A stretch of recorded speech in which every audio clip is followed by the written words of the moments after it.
Hello दोस्तों, welcome to AI explain presenting by. दोस्तों, पिछले एपिसोड में आपने देखा कि सनी करोड़ की फर्जी नोटों की डिलीवरी में कामयाबी हासिल कर लेता है, लेकिन ये बात नानू को पता चल जाती है और सनी को डांट पड़ती है और सनी यह काम छोड़ देता है। अभी हम एपिसोड 4 को एक्सप्लेन करने वाले हैं। इसका फर्स्ट, सेकेंड और थर्ड एपिसोड को बहुत ही अच्छे तरीके से एक्सप्लेन करके इसी चैनल पर अपलोड कर दिया है। अगर अभी तक नहीं देखा तो जाकर जरूर देखें। तो चलिए आते हैं कहानी के मेन पार्ट पर बिना समय गंवाए। कहानी की शुरुआत में हम देखते हैं कि देश में नकली नोटों के व्यापार को रोकने के लिए पवन गहलोत जी ने मेघा की बात मानते हुए नकली नोटों को पकड़ने का काम शुरू करने का ऑर्डर दे देता है। इस मिशन को नाम दिया जाता है धन रक्षक। इसी के साथ देश का भलाई होगा। जिसके बाद सीन शिफ्ट होता है माइकल और उसकी वाइफ पर, जो कि इस वक्त अपने घर आया हुआ था अपने बेटे को अपने साथ खिलाने के लिए, क्योंकि काफी दिन बीत चुका था। वह अपने काम में इतना बिजी रहता था कि टाइम ही नहीं मिल पा रहा था अपने बेटे के साथ खाने, घूमने, खेलने के लिए। जहाँ पर उसकी वाइफ उसे कहती है कि मैंने इसकी दवाई इसके बैग में रख दी है, लंच बॉक्स भी है, भूख लगे तो खिला देना। लेकिन बाप तो बाप होता है। वो पूछता है, ओए मोमो खाएगा? दोस्तों, अगर आप भी अपने पापा के साथ ऐसी चीजें खाए हो तो अपना एक्सपीरियंस जरूर शेयर करना एक कमेंट के द्वारा, क्योंकि मैं आप सबके कमेंट पढ़ती हूँ और रिप्लाई भी करती हूँ। खैर, मार्केट की काफ़ी चीज़ें खाने के बाद से माइकल के बेटे का पेट खराब हो जाता है और जब उसे घर छोड़ने जाता है तब उसकी माँ को समझ आ जाता है कि जरूर कुछ गड़बड़ है। फिर सीन शिफ्ट होता है सनी पर, जो अपनी पोर्ट्रेट बनाने वाली लाइन को पकड़ लिया था। हालांकि सच बोलने पर बिजनेस चल नहीं रहा था, वह झूठ बोलकर पेंटिंग बेचना शुरू कर दिया था। और फिर जाता है लंच के लिए। यहाँ यासिर चाचा कहते हैं, मैं तेरे पैसे से खाना खाने में इंटरेस्टेड नहीं हूँ। जिस पर सनी रिप्लाई करता है कि यासिर चाचा, ये मेरे असली कमाई के पैसे हैं, मैंने आज ही पेंटिंग बेची है, बोलो क्या खाओगे? यासिर चाचा बोले, बन। सनी बोलता है, अरे चाचा, इतने साल से तो बन ही खा रहे हैं, कुछ और खाते हैं। इस तरह जहाँ सनी बन से परेशान था, वहीं दूसरी ओर मेघा अपने घर से परेशान थी। रहने के लिए कोई घर नहीं दे रहा था और खुद के घर से ऑफिस बहुत दूर था, तो ऑफिस की ही एक कलीग अपने घर पर रहने की हामी भर देती है। जब सनी शाम को प्रिंटिंग प्रेस से नानू से मिलने के लिए आता है तो पूरा का पूरा प्रिंटिंग प्रेस घबराया हुआ था। इस वक्त सनी के नानू कहीं पर भी नहीं थे। सब कोई बस उन्हें ढूंढने में लगा हुआ था और इसी चक्कर में सनी और फिरोज पास के पुलिस स्टेशन में नानू के गुम होने की रिपोर्ट लिखाने जाते हैं। लेकिन एसपी साहब बड़े लोगों के ही जी हजूरी में दिलचस्पी ले रहे थे। अब सनी को गुस्सा आ जाता है।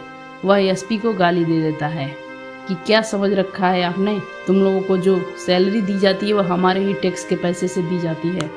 अब एसपी साहब वर्दी का रोब दिखाते हुए सनी और फिरोज दोनों को लॉकअप में डाल देता है। वहीं फिरोज पूछता है, अबे साले, तूने कब टैक्स भरा? जिस पर सनी रिप्लाई करता है, तू जो सुट्टा फूकता है ना, टैक्स भरता है। तू जो दारू पीता है ना, तो टैक्स भरता है। सब कोई टैक्स भरता है। एक दिन बीत जाने के बाद यासिर चाचा आकर इनको बेल करवाते हैं और बताते हैं कि नानू तो बगल वाली गली में ही घूम रहे थे। सभी लोग उन्हें वापस से घर ले आए और फिर वो ठीक है, तुम चाहोगे तो उनसे मिल सकते हो। जिसके बाद फिरोज और सनी उनसे मिलने आते हैं। नानू की तबीयत सच में बहुत ही खराब थी।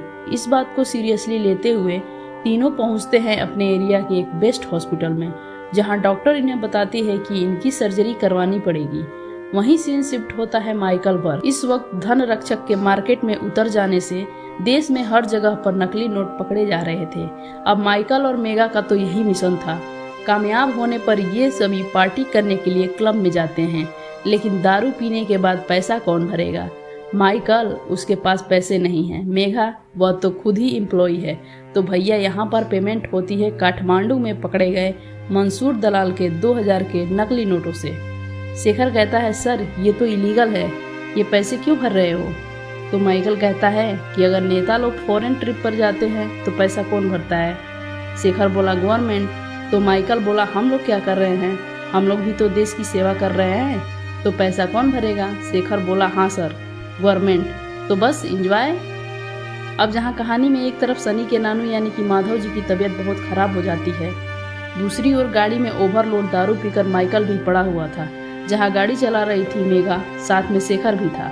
मेघा पूछती है, क्या हर बार पीकर ऐसे ही करते हैं?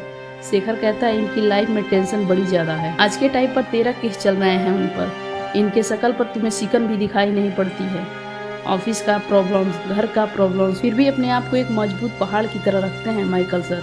वहीं सीन शिफ्ट होता है मिडिल ईस्ट में और हम देखते हैं मंसूर दलाल को, जिसके पास में उससे इंडिया के खबरी की तरफ से एक नोट आया था, वो भी 500 का, जो कि सनी के द्वारा बनाया गया था।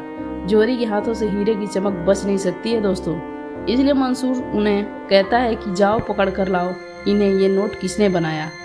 अब उसकी पूरी टीम सनी और फिरोज को धो पीट कर ले आती है मिडिल ईस्ट, यानी कि कहानी का वो सीन जो शुरुआत में देखा था। खैर अब सनी इस बात को एक्सेप्ट कर लिया था कि वो 500 का नोट उसी ने बनाया है। इस बात को सुनकर मंसूर बहुत ही खुश हो जाता है और उसके साथ एक डील करता है और कहता है देख सनी, तू स्मार्ट बहुत है, तेरे पास दिमाग काफी तेज है, तू आर्टिस्ट भी बहुत जबरदस्त है, लेकिन तुझे सप्लाई के बारे में ज्यादा नॉलेज नहीं है। ऊपर से जो पेपर यूज करता है वो भी लोकल है। क्यों न तेरी मेहनत और मेरी पैसा दोनों मिलाकर इस कारोबार को और बढ़ाएं।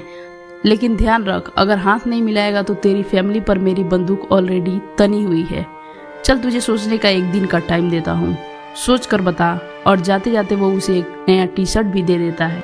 घर आते वक्त जब फिरोज और सनी बातें करने लगते हैं तो फिरोज तो एकदम से मना कर देता है कि मैं इसके साथ काम नहीं करूँगा। यहाँ सनी का कहना था कि भाई एक बात सुन, अगर काम नहीं करेंगे तो हमारी फैमिली नहीं बचेगी। वैसे भी काम करने में बुराई क्या है, जिंदगी तो वैसे भी झंड है और वैसे भी सारा खर्चे तो वो उठा रहा है, हमें तो डायरेक्ट प्रॉफिट ही मिलेगी, इसमें क्या दिक्कत है। और फिर फिरोज भी मान जाता है और दोनों काम करने के लिए तैयार हो जाते हैं। और इसी बेहतरीन सस्पेंस के साथ ये एपिसोड समाप्त होता है। सो दोस्तों, आपको ये वीडियो कैसा लगा प्लीज कमेंट करके जरूर बताना। और इतने दिल से वीडियोज बनाती हूँ, इस मेहनत के लिए चैनल को सब्सक्राइब जरूर कर लेना। इसका 5th एपिसोड जल्द ही लेकर आऊंगी। तब तक के लिए बड़ों को नमस्ते, छोटों को प्यार, छोटी सी लाइफ है, एंजॉय करो यार। Till then bye bye.